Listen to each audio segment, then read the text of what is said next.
चक्र है। नाभि चक्र से हमने खोज शुरू की। माने ये कि जानवर से ही सोच लीजिए कि उसने खोजना शुरू कर दिया। शुरू में वो खाना पीना ही खोजता रहा। जब वो मत्स्यावतार बन करके किसी ने एक कदम आगे बढ़ाया कि आओ ज़मीन पे आके देखो, तब उसमें कछुए जैसे ज़मीन पर चलने वाले, उसमें रेंगने वाले इस तरह के जानवर तैयार हुए। ये खोज बढ़ते बढ़ते बढ़ते बढ़ते मनुष्य स्थिति में जब आ गई, तब उसके अंदर धर्म की जागृति हुई। धर्म की जागृति ऐसी हुई कि हमारे लिए कोई चीज़ धर्म है और कोई अधर्म है, ये बात सिर्फ इंसान ही सोचता है, जानवर कभी नहीं सोचता। हमारा जो एक छोटा सा सहयोगी एक दिन मुझसे पूछता है कि माँ अच्छा बताइए कि शेर के बच्चों को क्या होता होगा। मैंने कहा क्यों? क्योंकि शेर के बच्चों को शेर कहता होगा कि तुम ये गाय को खा लो, तो वो तो खाते होंगे, तो उनसे तो पाप हो जाएगा ना। मैंने कहा बेटा उनके लिए कोई पाप नहीं, क्योंकि वो तो पाश में पशु हैं, उनके लिए कोई पाप नहीं है। मनुष्य को ही पाप की भावना और मनुष्य को अच्छे बुरे की भावना अंदर से ही प्रकाशित हुई है। और यही धर्म जो है वो जिस वक्त हमारे अंदर जागता है, तब हम कहते हैं कि नाभि चक्र का धर्म 10 धर्म माने गए हैं। और इन 10 धर्मों पर जो बड़े बड़े 10 महान आदि गुरु स्थापित किए गए हैं, उनको जगा देने से कुंडलिनी हमारे अंदर धर्म की स्थापना कर देती। माने ये कि हमें कहना नहीं पड़ता है कि आप ये काम मत करिए। यहाँ पर जो कुछ सहयोगी आए हैं, इनसे कहीं अधिक प्रदेश में भी हैं और कहीं अधिक और जगह हैं। हमने कभी उनसे नहीं कहा कि आप शराब मत पीजिए। अगर इंग्लैंड में आप कहिए कि आप शराब मत पीजिए, तो आधे से ज़्यादा लोग तो उठ के चले जाएंगे। यहाँ भी कुछ ऐसा ही हाल होगा। लेकिन मैंने कभी नहीं कहा। मैंने ये भी नहीं कहा कि आप तंबाकू मत खाओ, मैंने ये भी नहीं कहा कि आप ड्रग मत लो। मैंने कहा इस गली में बस आ जाओ। और जैसे ही सहयोग में उन्होंने प्राप्त किया, दूसरे दिन से ड्रग छोड़ दिया। दूसरे दिन से छोड़ दिया। ये क्या, ये सांप, इसको छोड़ो, अपने आप हटा। तो मैंने कुछ नहीं कहा उनसे। नाभि चक्र के जो कुछ भी दोष हैं, जैसे कि हम गलत गुरुओं के पास जाते हैं। एक गुरु के पास गए, जिसको देखो उसको हम नमस्कार करते फिरते हैं। तो गुरु तत्व जो है वो नाभि के चारों तरफ स्वादिष्ठान के माध्यम से फैला हुआ है। स्वादिष्ठान उसके चारों तरफ घूमता है और उसकी जो परिधि बनती है उसमें हमारा गुरु धर्म बनता है। तो खोज में आदमी फिर गुरु के पास पहुंचता। पहले तो और जगह भी खोजता है, सत्ता में खोजता है, पैसे में खोजता है, इसमें खोजता है, उसमें खोजता है। जब वहाँ भी नहीं मिला तो चलो भाई किसी को गुरु बनाना चाहिए। तो वो गुरु बनाने की जगह जैसे हमारे घर में एक नौकर रख लेते हैं, उस तरह से गुरु रख लेते हैं। उनके यहाँ रसद रुपया जाते रहता है, इतना रुपया उसको दो, उसका इतना रुपया दो, उनका खान पीन देखो, उन लोग का खाना पीना देखो तो आश्चर्य होता है कि इतना कैसे खा लेते। उनकी ये व्यवस्था करो, उनकी वो व्यवस्था करो, और वो आराम से अपने बैंक में रुपया भेजते रहते। उनको भी एक इतना सा भी विचार नहीं आता कि मैं जो व्यवहार कर रहा हूँ क्या ये मेरे गुरु का व्यवहार है। और जो उनके शिष्य हैं, जो उनके आगे नतमस्तक होकर घूमते हैं, उनको भी विचार नहीं आता कि इसका चरित्र क्या है, गुरु जैसा है। इसका तो पूरे समय लक्ष्य हमारे जेब पे ही है, तो भी हम इसी की ओर क्यों दौड़ते जा रहे हैं। कहीं से कोई चमत्कार दिखा दे, कहीं कुछ ला दे, वो उसी के पीछे लोग चले जाते हैं। जब आपका गुरुधर्म टूटता है तब अधोगति की शुरुआत हो जाती है। तो जिस वक्त मनुष्य खोजने के बजाय इधर उधर भटकता है, जिसे मैं लेफ्ट साइड और राइट साइड कहती हूँ, जब वो लेफ्ट साइड की तरफ मुड़ने लग जाता है तो वो अपने सबकॉन्शियस और उसके बाद कलेक्टिव सबकॉन्शियस माने सुप्त चेतन और सामूहिक सुप्त चेतन में उतरता हुआ उस लोक में जहाँ जाता है जहाँ सब कुछ जो पहले मरा है, गत है, वो रखा हुआ है, पास्ट पूरा। और जो मनुष्य भविष्य की बात करता है, प्लानिंग करता है, आगे की सोचता है, और उसमें खोजता है, सत्ता में खोजता है, या वैराग्य में और अपने शरीर को तंग करके मैं को बड़ी भारी सिद्धि ले लूँगा, इस तरह की बातें सोचता है, वो राइट साइड को चला जाता है। अब गुरु लोग लेफ्ट साइड वाले भी हैं, राइट साइड वाले भी हैं। इसी प्रकार कुछ ड्रग्स हैं जो कि राइट साइड में डाल देते हैं, कुछ लेफ्ट साइड में डाल देते हैं। अब आपको आश्चर्य होगा कि कैंसर जैसी बीमारी ये साइकोसोमैटिक कही जानी चाहिए। बहुत से लोग सोचते हैं कि कैंसर जो है ये सिर्फ शारीरिक बीमारी है, बिल्कुल भी नहीं, ये साइकोसोमैटिक है। आपके राइट साइड में आप अपना शारीरिक और बौद्धिक कार्य करते हैं और अपनी लेफ्ट साइड में आप मानसिक कार्य करते हैं। अंग्रेजी भाषा तो ऐसी कमाल की है कि सबके लिए एक ही शब्द माइंड है, चाहे वो बुद्धि हो चाहे मन हो। तो आप जो मन का काम करते हैं वो आपकी लेफ्ट साइड है, जो आप बुद्धि और शरीर का काम करते हैं वो आपकी राइट साइड है। अगर आप राइट साइड से बहुत ज़्यादा काम करते हैं, बहुत ज़्यादा से आप परेशानियां उठाते हैं, जैसे कि खास करके मैं आपसे कहूँगी नाभि चक्र में, जिसे हम लेफ्ट नाभि कहते हैं, लेफ्ट साइड में आपकी जो एक विशेष संस्था है जिसे स्प्लीन कहा जाता है, प्लीहा कहते हैं शायद हिंदी में, उसमें जब आप अति उसको इस्तेमाल करते हैं, माने इस तरह से कि सवेरे आप उठते ही साथ अखबार पढ़ा, अखबार पढ़ते ही साथ पहले वो गड़गड़ गड़गड़ होने लगा, स्पीडोमीटर है वो हिलने लग गया, इसको मारा उसको मारा, दुर्घटना हुई, ये वो। अखबार विश्वामित्र जी के जो क्षमा करें किंतु सेंसेशनलाइजेशन जो शुरू हुआ है कि सनसनी खेज चीज़ों की, वो सनसनी बेचारा आपके पेट में जो बैठा हुआ ये स्पीडोमीटर है इस पे असर कर जाता। उसके बाद उठे, जल्दी जल्दी भागे, आपने सोचा कि चलो जल्दी से मोटर पकड़ें और जाएं, तो मोटर के सामने बहुत सारी चलाते चलाते जैम हो रहा है, कुछ हो रहा है, उसमें आप परेशान पहुँचते पहुँचते दफ्तर में पहुँचे, कब पहुँचे वहाँ से फिर परेशानियाँ, खाना ठीक से खाया नहीं, बीबी ने ब्रेकफास्ट दिया, मुँह में ठूसते हुए चले जा रहे हैं। ये सब चीज़ें आपको पता नहीं कितने नुकसानदेह, इससे ब्लड कैंसर होता है। पहले ज़माने में इस बंग देश में भी पति खाना खाने बैठता था, आराम से नहा धो करके इत्मीनान से बैठते थे और पत्नी पंखा झलती थी, धीरे धीरे खाना परसती थी। उस पंखे के झलने में जो स्पीड थी वो स्पीड खाने की होनी चाहिए और वो धीरे धीरे चबा चबा कर खाते थे, इत्मीनान से खा करके, और फिर वहाँ जहाँ जाना है जाते थे। लेकिन अब तो वो चीज़ रह नहीं गई, वो तो अब चलता नहीं।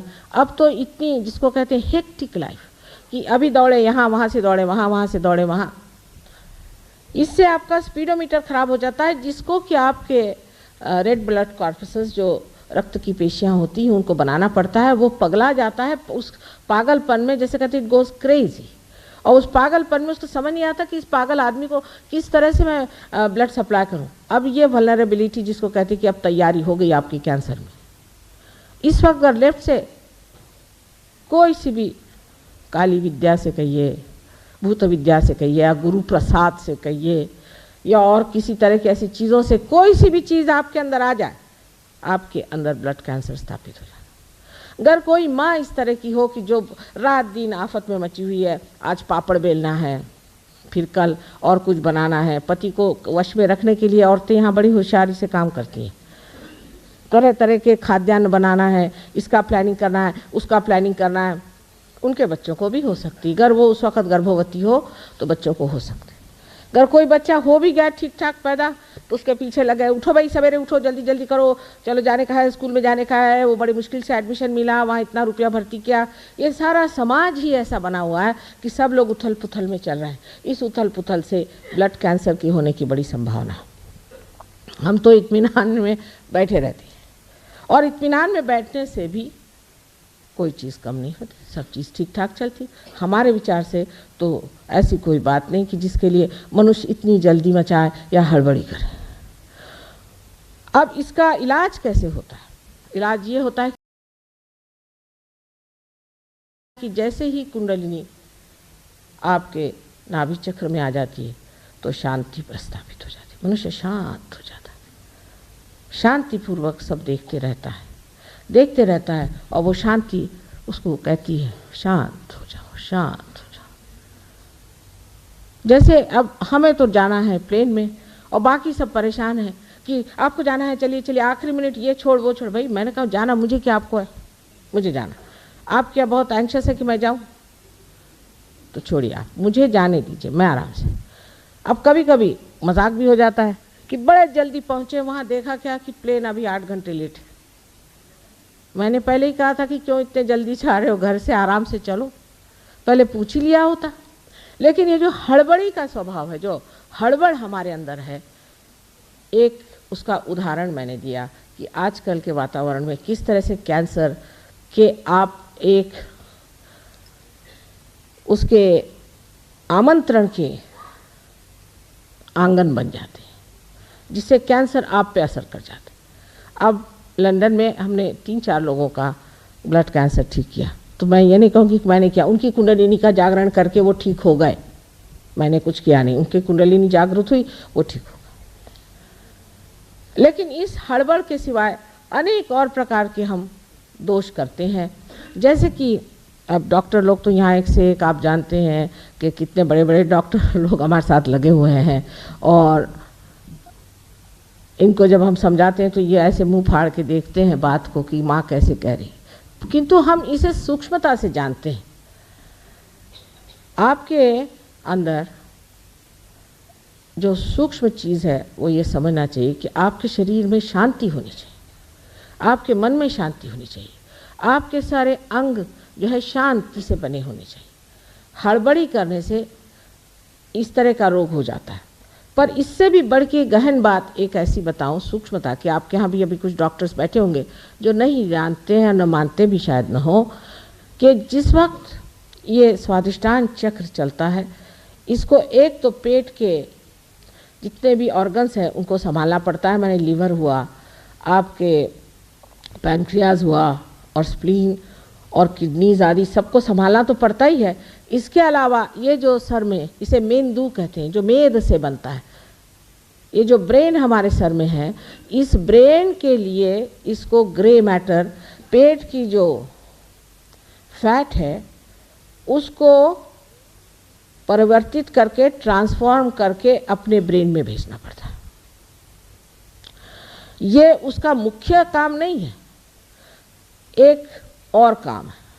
लेकिन जब आदमी बहुत सोचता है, आगे की सोचता है, प्लानिंग करता है, ये करता है, वो करता है, हर समय उसकी खोपड़ी सोचती रहती है, तब ये कार्य एकमात्र उसे करना पड़ता है और बाकी सब काम बिल्कुल ठप हो जाते हैं। इसीलिए लोगों को लीवर का ट्रबल हो जाता है। खासकर मैं देखती हूँ कि आपके कलकत्ते में लोगों को लीवर की बीमारी बहुत ज़्यादा है, क्योंकि ये सूर्य नाड़ी है, और सूर्य नाड़ी बहुत चल जाने से मनुष्य को सूर्य की जहाँ बहुत और ताप हो और ऊपर से सूर्य नाड़ी बहुत चल जाए, तो ज़रूरी है कि बेचारे इस स्वादिष्टान चक्र को इतनी मेहनत करनी पड़ती है कि वो जो एक लीवर है उससे वो देख नहीं पाता, इसलिए यहाँ लोगों को लीवर की बीमारी हो जाती। फिर डॉक्टरों ने उसका नाम बनाया माइग्रेन। माइग्रेन कोई चीज़ है नहीं, सब बेकार की बातें। इसमें सिर्फ आपका लीवर खराब होने से माइग्रेन होता है, या आप किसी भूत से अगर पीड़ित हो तो भी हो सकता है। ये तो लेफ्ट साइड बात हुई, लेकिन राइट साइड की बात मैं कर रही हूँ। तो इस तरह से आपकी शारीरिक तकलीफ़ें इसलिए ठीक हो जाती हैं कि आप निर्विचार हो जाते हैं। सहयोग में आप विचार बहुत कम करते हैं, विचारों से परे आप रहते हैं। तो जब प्रेरणात्मक जो विचार आता है, उस विचार से ही आप बोलते हैं और उसी विचार पे आप चलते हैं। विचार एकदम जैसे कि रुक जाते हैं, एक विचार उठता है गिर जाता है, दूसरा विचार उठता है गिर जाता है। इसके बीच में जो जगह है उसे विलंब कहते हैं। ये विलंब जो है ये वर्तमान है, आज, अभी, इस वक्त, इस क्षण, ये जगह है। हम या तो आगे की सोचते हैं, पीछे की सोचते हैं, तो इसी के कमान पर, इसी के कस पे हम कूदते रहते हैं। हमारे पूरी समय मस्तिष्क चलते रहता है, खोपड़ी हमेशा घूमती रहती है, और उस वक़्त ये बेचारा स्वादिष्टान मेहनत करके और इस मेद की पूर्ति करने के लिए हर समय तत्पर हो जाता है। फिर आपको डायबिटीज़ होता है, डायबिटीज़ भी इसी से होता है कि आप पूरी अपनी शक्ति जो है स्वादिष्टान की अपने सोचने में लगा देते हैं। देहात में मुझे पता नहीं यहाँ है या नहीं, पर हमारे महाराष्ट्र में तो लोग इतनी चीनी खाते हैं देहात में कि कहते हैं कि चम्मच खड़ा हो जाना चाहिए चीनी में, तब कहीं चीनी पड़ी, नहीं तो क्या ये कोई पीने की चाय है या दूध है। इतनी चीनी खाते हैं, किसी को डायबिटीज़ नहीं होता। देहात में किसी को डायबिटीज़ होता ही नहीं, शहर वालों को ही क्यों होता है। और जो टेबल पे बैठ करके रोज़ प्लानिंग बनाते रहते हैं और सबका कबाड़ा करते हैं, उनको क्यों होता है। उन्हीं को ये बीमारी क्यों होती है, वजह ये कि आप ज़रूरत से ज़्यादा सोचते हैं। इतने सोचने की कोई ज़रूरत ही नहीं, पर अगर कोई कहे कि मत सोचो तो हो ही नहीं सकता। एक साहब स्विट्ज़रलैंड में आए हमारे पास, डॉक्टर साहब नहीं बैरिस्टर थे, अब तो वो सहयोग में आ गए। वो एक अल्जीरिया के बहुत बड़े बैरिस्टर हैं, वो स्विट्ज़रलैंड में आए और मुझे कहते हैं कि माँ चाहे मेरी गर्दन काट दो, चाहे मेरा सर फोड़ दो, पर ये विचार ठहराओ मैं पागल हो जाऊंगा। आज पार होकर के बहुत बड़े आदमी हो गए और अब उनका सारा कुछ डायबिटीज़ वगैरह सब खत्म हो गया। उसके बाद आप पे हाई ब्लड प्रेशर भी इसी से होता है, क्योंकि किडनीज निगलेक्ट हो गई, किडनीज को आपने देखा नहीं, उसको संजोया नहीं, तो वो भी आपको बीमारियाँ हो गई। अनेक बीमारियाँ इसलिए होती है। और सहयोग से जबकि कुंडलिनी आपके नाभि चक्र को प्लावित करती है तो एकदम सारी ये बीमारियां भाग जाती हैं और आपका चित्त बीच में स्थिर हो जाता है। जब आपके अंदर धर्म शक्ति जागृत हो जाती है, तभी फिर हम कहते हैं कि लक्ष्मी तत्व से आप महालक्ष्मी तत्व में उतरते हैं। जैसे कि जहाँ जहाँ लोग पैसे वाले हो जाते हैं, एफ्लुएंस आ जाता है, वहाँ वहाँ वो अजीब पागलपन में घूमते हैं। जैसे कि आप अमेरिका में जाइए तो जितने अमीर लोग हैं, या तो वो बिल्कुल ही मूड हो जाते हैं, इडियट्स, या वो नहीं हुए तो वो ऐसे ऐसे बातें करते हैं कि जैसे कि किसी ने आत्महत्या कर ली, ऊपर से नीचे कूद मरे, और किसी ने अपने 4-5 बच्चे ही मार डाले। कुछ समझ में नहीं आता है कि पैसा हो जाने से अगर इतनी आफतें आती तो बेहतर है कि हम गरीबी में ही रहें। उन लोग की अगर आप बातें सुनिए तो आश्चर्य करेंगे कि ऐसे तो भूतो न भविष्यति, कभी ऐसे लोग संसार में आए ही नहीं जैसे हम देखते हैं। अमेरिका की बात नहीं है, आप फ्रांस जाइए, कहीं भी जाइए, और यहाँ तक कि जहाँ पर लोग कहते हैं कम्युनिज्म बड़ा फैला हुआ है, ऐसे रशिया में भी एक आफत है। आए दिन बीवी को छोड़ना, आए दिन दूसरी शादी करना, और बुढ़ापे में जा करके सब लोग कहीं ऑर्फनेज में बैठे हुए। 10 हस्बैंड किए, 10 बीवियाँ करी, सब ऑर्फनेज में जाके बैठ गए। ऐसा समाज तैयार हो जाता है। ऐसे धन को पाने से वो लक्ष्मी स्वरूप नहीं होता। अब लक्ष्मी की व्याख्या जितनी सुंदर बनाई हुई है हमारे पूर्वजों ने हमारे लिए, कि लक्ष्मी जो है वो एक कमल दल पे खड़ी है, माने वो किसी पे अपना असर नहीं डालती, हल्के फुल्के कहीं जा कर के बड़ी सी मोटर ले जा कर के किसी को दिखाती नहीं है, लक्ष्मी स्वयं होकर के भी। और एक हाथ उनका दान और एक हाथ उनका आश्रय में होता है, इससे वो लोगों को दान देती हैं और एक हाथ से आश्रय देती हैं। और 2 हाथ ऊपर में जिसमें है, जिसमें कि 2 हाथ में कमल हैं गुलाबी रंग के। गुलाबी रंग का लक्षण होता है कि उनके हृदय में प्रेम है सबके प्रति। इस कमल का ये अर्थ होता है कि ये कमल में अगर भंवरा जिसके अंदर इतने कांटे होते हैं और काला कभी न आकर के भी उसमें बैठ जाए तो भी वो अपने अंदर उसे समा लेता है, अपनी सुंदर शैया पे सुला लेता है।